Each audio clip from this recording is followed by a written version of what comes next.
Hello students, welcome back to my channel.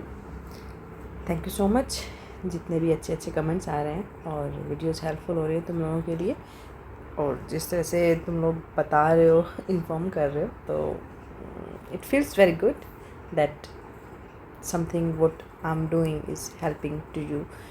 सो इसी series में आज एक और वीडियो करेंगे हम। BEGC 101 करने वाले हैं, ठीक है। वुमेंस राइटिंग ये हमारा पेपर होने वाला है। वही सेम चीज़ें, 3 घंटे का टाइम है और 100 मार्क्स मैक्सिमम होंगे आपके। ABC 3 पार्ट में डिवाइडेड है और answer all the questions. There is internal choice, आपको चॉइस मिल जाएगी तीनों सेक्शन में से और आपको क्वेश्चन करने हैं, ठीक है। अभी मैं सबसे पहले ये बता दूं कि ये जो क्वेश्चन आएंगे इसमें सबसे पहला जो सेक्शन होगा वो होगा रेफरेंस टू द कॉन्टेक्स्ट का, जैसे अभी लास्ट वीडियो में हमने बात की थी। तो यहाँ पर जैसे कि आप देख सकते हैं, फर्स्ट है explain with reference to the context any 4 of the following in 100 to 150 words. मतलब ये आपको 5 नंबर का क्वेश्चन होने वाला है, तो 100 से 150 वर्ड्स में आपको लिखना है। ये जो इस तरह के क्वेश्चन आपको दिए जाएंगे, इसमें से आपको बताना है कि ये कहाँ से ये लाइन्स ली गई हैं, कौन राइटर है और इनका मीनिंग बताना है, ठीक है। जैसे तुम लोग हिंदी में करते हो ना, सरलार्थ वही है इंग्लिश में, ठीक है। तो ये हम कर लेते हैं। इसमें सबसे पहले हम बात करेंगे कि ये जो पोएम है इसके राइटर हैं एमिली डिकिंसन, ठीक है। उनकी पोएम है ये, और पोएम का नाम है I measure every grief I met. तो यहाँ पर अब अगर हम इस पोएम को थोड़ा ध्यान से पढ़ें तो है the grieved are many I am told, there is a various cause, death is but one and comes but once and only nails the eyes। इसमें जो आप बताना, ये जो स्टैंजा है इसमें जब आप आंसर लिखेंगे, ठीक है, आंसर में बताएंगे कि जो स्पीकर है, the speaker notes that a vast number of people experiencing deep सोरो, ये जो लिखा है द ग्रीव्ड डीप सोरो। So she observes that human misery stems from an endless variety of sources. Like there is a various causes. There is a various causes लिखा हुआ है ना. So she observes that human misery stems from an endless variety of sources. उसके बाद जो death है, death is but one. Dickinson introduces a profound irony by downplaying the absolute finality of physical dying. ठीक है, यहाँ पर physical dying की बात हो रही है।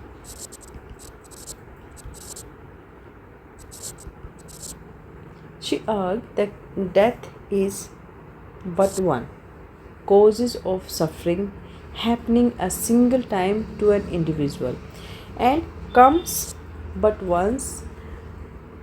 In her view, death is relatively limited because it physically finishes its work quickly.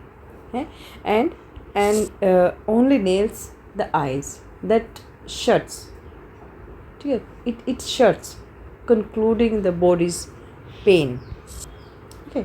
And by calling death death but one causes, the poem implies that the chronic ongoing pain of the living are far more organizing.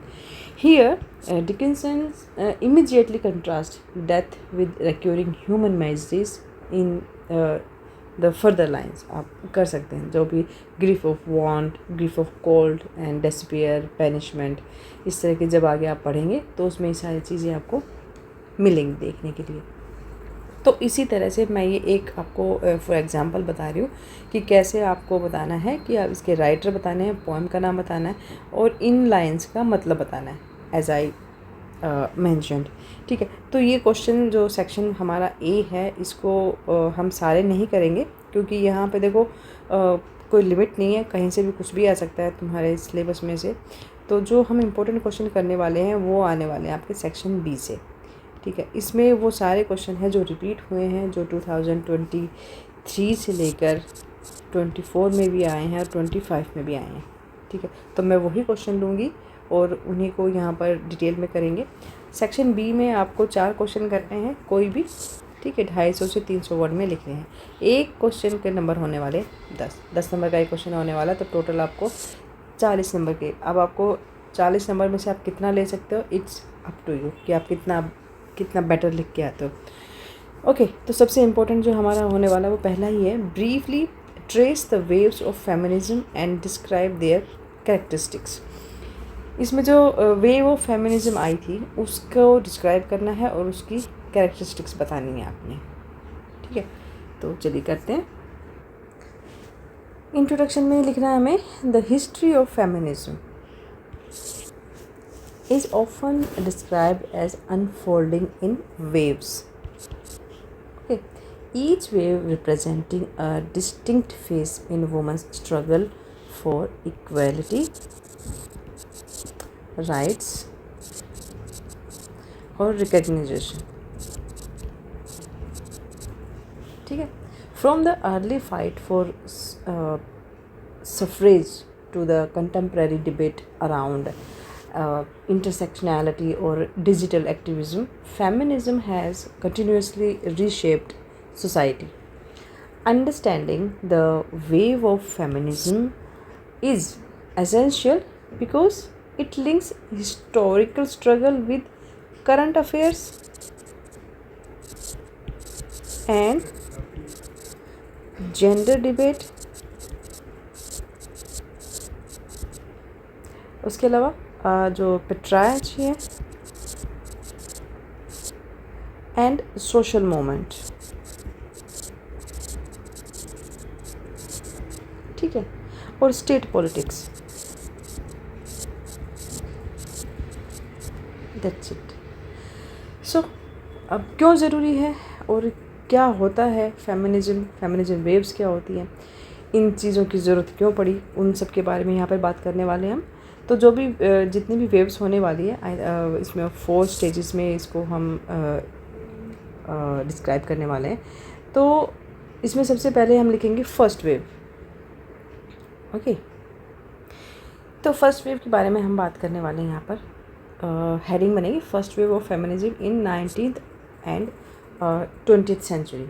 The first wave of feminism emerged in Europe or North America during the 19th or 20th century. Its focus was on legal, ठीक है, and political rights, primarily women's right to vote or property or ownership and access to education, ठीक है। सो जो हमारे ये first जो हम एक और हेडिंग बनाएंगे, इसी की सब हेडिंग जो बनेगी वो है वुमेंस राइट मूवमेंट। इसी पे हम बात कर रहे हैं ना, तो इसको 2 पार्ट्स में मैंने डिवाइड किया है। एक तो है इसके की फीचर्स और एक जो इंडिया में जो मूवमेंट्स हुए थे वो दोनों के बारे में बताने वाली। तो की फीचर्स में जो सबसे पहला होगा वो है फॉर्मल इक्वालिटी। इक्वालिटी किसके साथ चाहिए होती है, मैन, ठीक है ना, मैन और वुमेन, जो इक्वालिटी का एक इक्वल जो एक राइट चाहिए होता है, ठीक है। तो फॉर्मल इक्वालिटी में बताएंगे कि it was focused on formal equality with man. Second है liberal influence, influenced by liberalism like John Stuart Mill's The Subjection of Women, आप उसका रेफरेंस दे सकते हैं। थर्ड है डिमांड फॉर, किस चीज़ की डिमांड फॉर सर्फेस, ठीक है, education, property rights and participation in the public sphere. India में क्या हो रहा था उसी टाइम, इंडिया में रिफॉर्मर्स की बात करेंगे हम।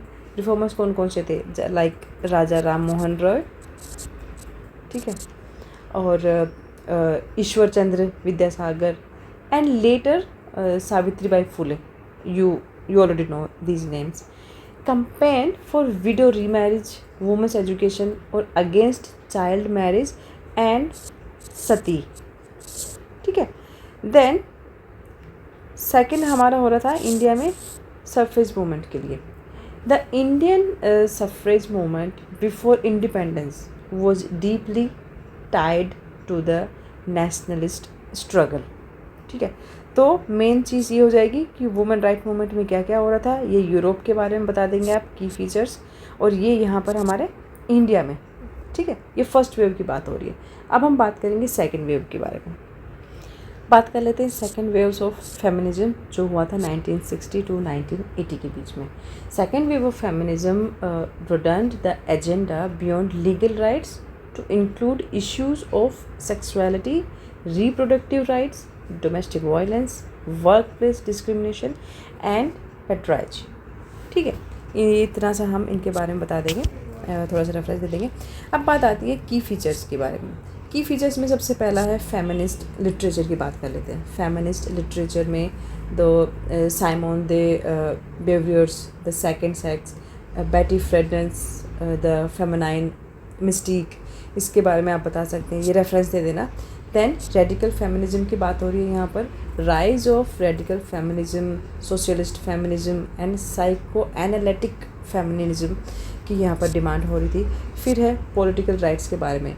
It was popularised the slogan, उस टाइम एक स्लोगन पॉपुलर हुआ था, the political the personal is political. ये स्लोगन बहुत फेमस हुआ था. ठीक है, इसी के साथ साथ ये तो हो गई यूरोप में क्या हो रहा था. अब हम बात कर लेते हैं इंडिया के बारे में. इंडिया में 1970 जो है उस 1970 was the year it was witnessed the autonomous women's movement. ठीक है, with protest against dowry, death, rapes. ठीक है, जैसे मथुरा रेप केस हुआ था 1972 में, इसका आप रेफरेंस दे सकते हैं. और अनईक्वल पर्सनल लॉज. ठीक है, सेकंड था, हम इंडिया के बारे में बात कर रहे हैं अभी, the towards equality,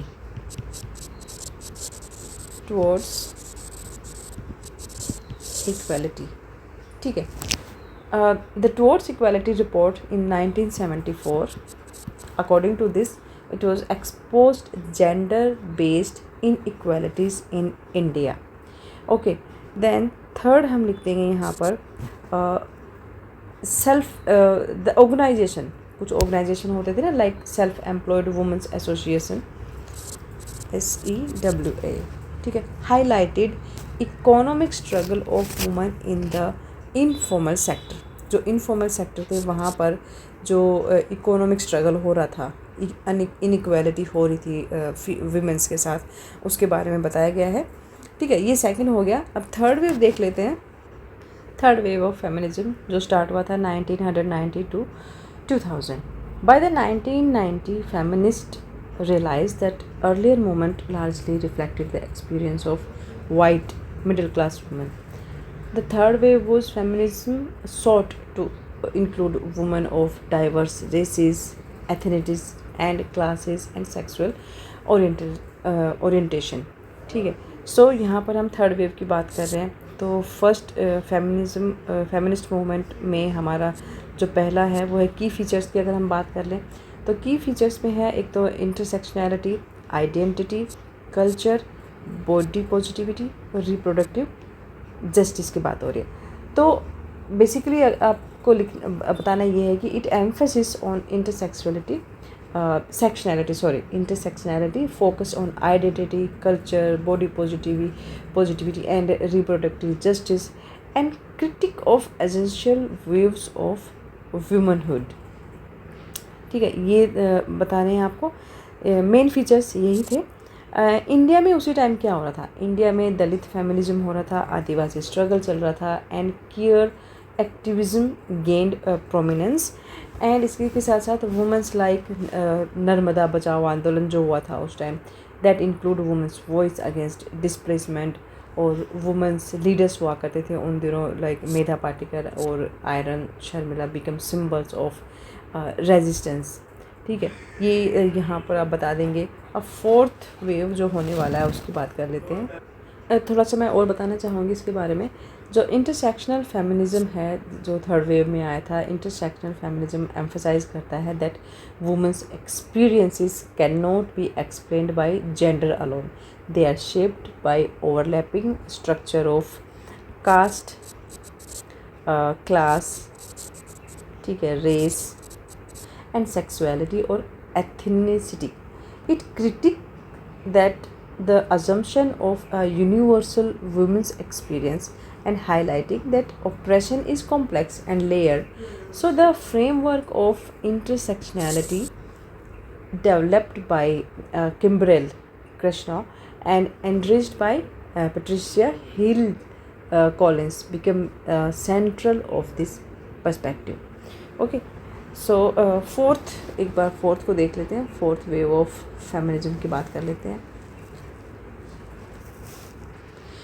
fourth wave of feminism जो हुआ था 2010 से लेकर अभी तक एट प्रेजेंट वो चल रहा है. तो fourth wave is on going and shaped by the rise of technology, social media and global campaigns against sexual harassment and gender violence. इसमें की फीचर्स हमें आप बताएंगे. इसके की फीचर्स क्या थे? यूज़ ऑफ डिजिटल प्लेटफॉर्म, जिसमें हुआ था एक तो मी टू मूवमेंट चला था, याद होगा आप लोगों को. ठीक है, एक था टाइम्स अप ऑफ, और एक आया था पिंजरा तोड़. ठीक है, ये बता देंगे आप. एंड सेकंड पॉइंट बता देंगे आप कि it was focus on sexual harassment, online abuse, body shaming और जो एक LGBT राइट्स की यहाँ पर बात होती है. ठीक है, फिर थर्ड पॉइंट लिखेंगे it push for inclusive policies on reproductive rights और वर्कप्लेस सेफ्टी के बारे में भी यहाँ पर जो मेन इसके की फीचर्स थे. वर्कप्लेस मतलब जहाँ पर लेडीज़ काम करती हैं वहाँ पर उनकी कितनी सेफ्टी है, उनको जो अदर कलीग्स हैं या वहाँ का जो एनवायरनमेंट है वहाँ पर वो सेफ़ फील करते हैं नहीं है. तो वर्क प्लेस सेफ्टी के बारे में बता देंगे और रिप्रोडक्टिव राइट्स के बारे में आप बता देंगे. इसी के साथ साथ इंडिया में क्या चल रहा था उसी दौरान. इन 2012 जो निर्भया केस हुआ था, that case triggered mass protest demanding stricter laws on rape and campaigns like me too India, Pinjra Tod और student protest against sexist hostel rules gained monumental. ये कुछ चीज़ें थी जिनसे जो एक मूवमेंट था, फेमिनिज्म मूवमेंट था, उसको एक स्ट्रेंथ मिली थी. Legal reforms like criminal law amendment जो 2013 में बना था, and debates on criminalising marital rape reflects this waves influence. Basically अगर हम फोर्थ वेव की बात कर ही रहे हैं तो इसमें आप बता सकते हैं कि जो डिजिटल और साइबर फेमिनिज्म था, the fourth wave is marked by digital activism. ठीक है, where social media platform are used to challenge gender inequality और mobilise collective action. Movements like me too, Time's Up and Pinjra Tod in India show how online space amplify women's voice against harassment and tribal restrictions. This perspective links to broader sociological ideas such as Manuel Castle Network Society and Bowman's Liquid Modernity, which explains how technology reshape activism. ठीक है, सो ये आपका question है. इसके ये जो जितने भी बताए हैं ये सारी कैरेक्टरिस्टिक्स यहाँ पर मैंने बता दी हैं आपको. तो ये एक इम्पोर्टेंट क्वेश्चन है, एग्ज़ाम में आएगा, नहीं आता है तो भी इस तरह के क्वेश्चन जो हैं वो पता होने चाहिए. हमें अपने सोशल अवेयरनेस के लिए भी ये इस तरह के क्वेश्चन जो हैं हमें इन चीज़ों की नॉलेज होनी चाहिए. इन्फॉर्मेशन, ये this kind of information we should have. ये क्वेश्चन हमारा यहाँ पर कंप्लीट होता है. नेक्स्ट देखते हैं, हम यही क्वेश्चन करने वाले हैं. What, according to Mary Wollstonecraft, is the importance of education in the context of women's right? ठीक है, इनके बारे में बताना है. ये वुमेंस राइट के बारे में, जो वुमेन एजुकेशन के बारे में और वुमेन राइट के बारे में क्या इम्पोर्टेंस है एजुकेशन की, वो बताना है आपने. ठीक है, चलिए इंट्रोडक्शन देख लेते हैं. Mary Wollstonecraft argued that education is the foundation of women's right. She also focused that women are not naturally inferior but appear so only because they are denied access to knowledge. ये important line है. She believes education is essential for developing reason and achieving true independence and enabling women to become equal moral partner of men. Okay, so जो primary importance है importance of education, उसके बारे में एक एक point लिख लेते हैं यहाँ पर. First point, cultivation of reason. ठीक है. Wollstonecraft held that reason is what gives human beings dignity, because the education system of her time only taught women a frivolous accomplishment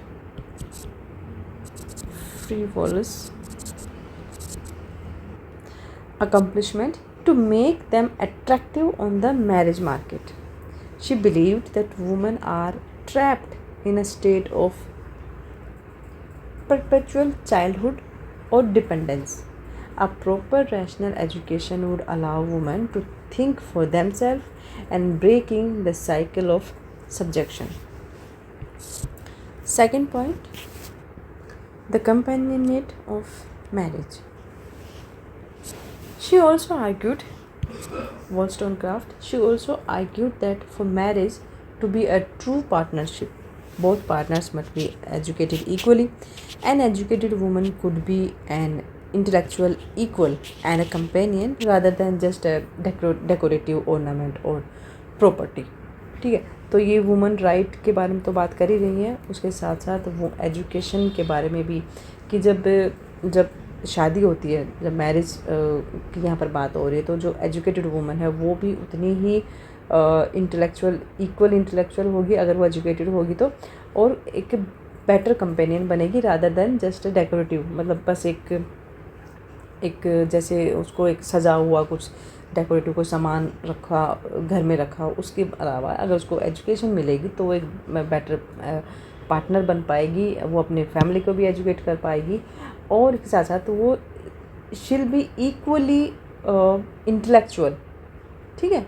and equal as a companion with husband or with men in society. by society context में बात हो रही है यहाँ पे. So third है better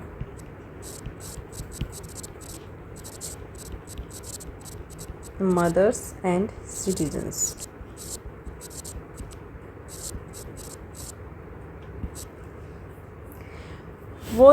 Wollstonecraft maintained the uneducated submissive woman could not effectively raise thoughtful or virtuous children. That's true. But if a woman are educated, she asserted that a mother who wishes to give her daughter true dignity must raise her to be a strong, rational thinker, which in turn strengthens society as a whole. और ये कब होगा? जब उसके पास education होगी और उसके पास अपने राइट्स होंगे. ठीक है. फोर्थ लिखेंगे direct precursor to rights. Under the enlightenment framework she adopted rights flow from rational capacity. By proving women are rational creatures capable of thought, and Wollstonecraft used education as the logical bridge to argue they deserved the same civil liberties, social standings, or legal rights as men. Okay. Conclusion लिख देंगे हम. Conclusion में बताएंगे कि to challenge societal inequalities she went as far as advocating for radical co-educational day schools where boys and girls would learn together. She reasoned that sharing a classroom would help both sexes view each other as rational companions rather than as masters or dependents. तो ये काफ़ी important lines हो जाती हैं, इनको ज़रूर लिख के आना. ठीक है. नेक्स्ट जो क्वेश्चन मैं करवाने वाली हूँ वो हर बार आता है और ये मैं अपनी अर्लियर जो इससे पहले जो वीडियो थी लास्ट जो जून में जो एग्ज़ाम हुए थे दिसंबर में, तो तब भी ये क्वेश्चन आया था और मैंने अपनी उस टाइम की जो वीडियो है उसमें ये करवाया हुआ है, तो चाहो तो वो वीडियो भी देख लेना, बट मैं यहाँ भी कराने वाली हूँ। सो बहुत इंपॉर्टेंट क्वेश्चन है, इसको तो नहीं छोड़ सकते। So that is, what do you understand by silenced text, explain with reference to the Chandrabati Ramayana. ठीक है, चंद्रभाटी रामायण में जो साइलेंस टेक्स्ट है वो उससे आप क्या समझते हो, उसके बारे में आपको एक्सप्लेन करना है। रेफरेंस टू द, ये जो रेफरेंस के लिए ये दिया हुआ है चंद्रभाटी रामायण, इसका रेफरेंस लेते हुए आपने साइलेंस टेक्स्ट को बताना है। ठीक है, तो इंट्रोडक्शन में हम लिखेंगे silent text refers to literary work, literary work, voice, perspective that have been historically suppressed, marginalized, or ignored by mainstream discourse. These texts often reveal experience, truth, or counter narrative of oppressed groups such as women, ठीक है, women or subaltern classes that dominant patriarchal or hegemonic societies activities actively choose not to amplify or acknowledge. So in the context of the Chandrabhati Ramayana, the concept of the silent text become profoundly evident in the following ways. So first point is going to be about Sita's perspective over Rama. तो written in 16th century, ठीक है, by Chandrabhati, the first female Bengali poet. It was the first female Bengali poet. This adaptation radically shifts the focus away from Rama's heroism and epic war. Instead of portraying Sita as an ideal or passive woman who silently accepts her fate, अपने भाग्य को चुपचाप स्वीकार कर लेती है. It is a woman-centric tale that captures Sita's profound pain, her vulnerability and her suffering at the hands of male authority. ठीक है, मेल अथॉरिटी कौन थे? राम, ठीक है. सेकंड है patriarchal suppression. In the orthodox male dominated 16th century society, it was difficult to accommodate a woman oriented adaptation of a grand epic. Society could not accept their divine idealized model of Sita, complaining or questioning the actions of her male counterparts, who was Ram. ठीक है, society accept ही नहीं करती थी. Consequently, her version was relegated to the margins, denied scholarly recognition, and historically ignored by mainstream patriarchal critics. Third है literary marginalization. Because it focused on women's emotional world rather than marital or jingoistic ideals, the text was historically sidelined or forgotten in the grand literary canon, fulfilling all the criteria of a silenced text that academics are actively re-evaluating. Okay, third 3 point हो जाएंगे. उसके बाद alternative narrative. Chandrabati Ramayana challenges conventional portrayals, especially in how it depicts characters or events, giving voice to perspectives that were traditionally silenced. ठीक है, lack of recognition. 5th point होगा हमारा. Over the time, this text did not receive the same scholarly attention or popular acceptance, leading to its characterization as a silenced text. ठीक है, तो ये हमारे 5 point enough रहेंगे.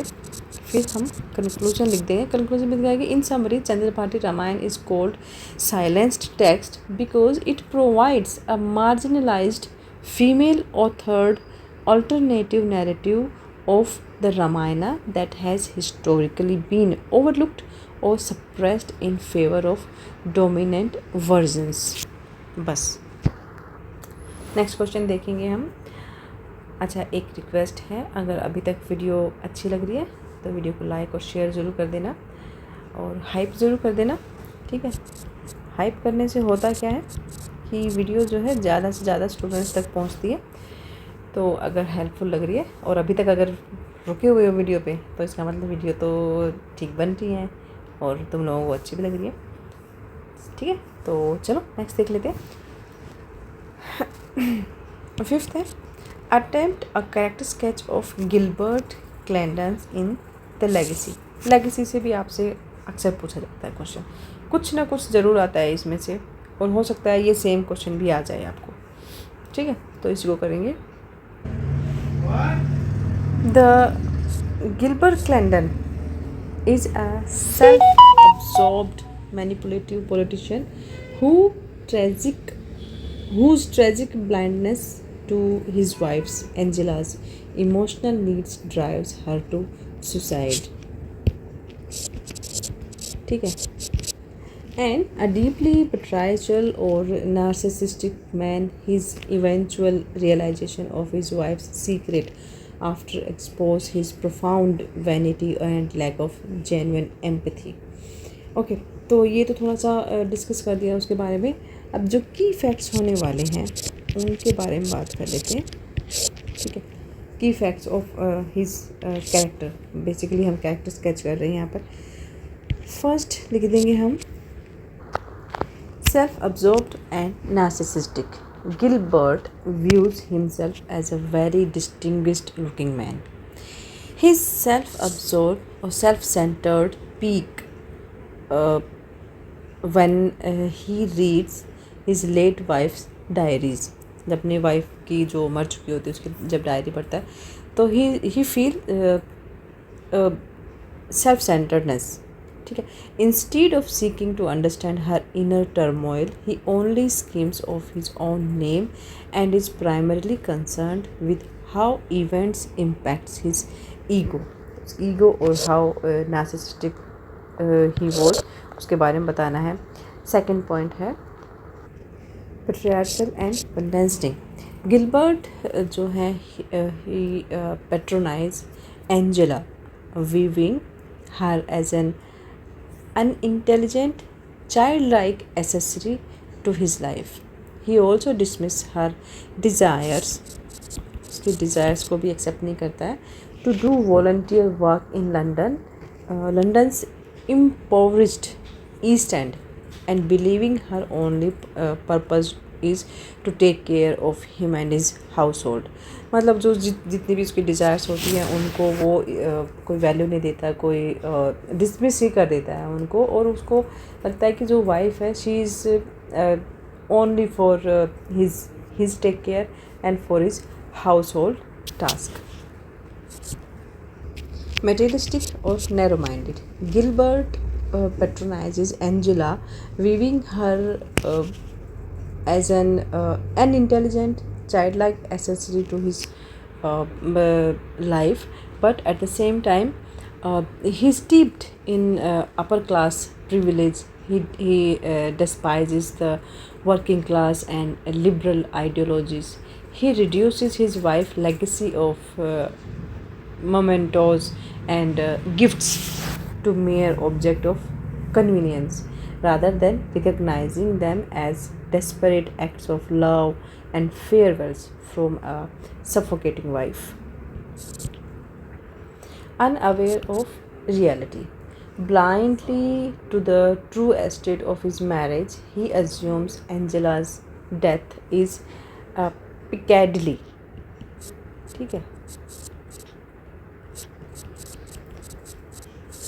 Piccadilly was a mere accident caused by her own carelessness. Furthermore, when his secretary Sissy Miller, ठीक है, जो cc Miller हैं, she shows him kindness to his grief and Gilbert's vanity leads him to believe she is romantically interested in him. मतलब जो cc Miller हैं वो जब she shows him kindness to his grief क्या था, उसकी जो वाइफ की डेथ हो जाती है, तो गिलबर्ट को लगता है कि जो सिसी मिलर हैं she is romantically interested in him, ठीक है। एंड कंक्लूजन कर देंगे हम अपना। कंक्लूजन में देंगे अल्टीमेटली जो है Gilbert's character represents the failure of emotional connection in traditional patriarchal marriages and remaining wholly ignorant of his wife's life until her legacy forces him to face his own shortcomings. That's it. ठीक है, अभी ये आज की video में इतना ही। इसी video का सेकंड पार्ट भी आने वाला है, तो वो भी जरूर देख लेना। Thank you for watching.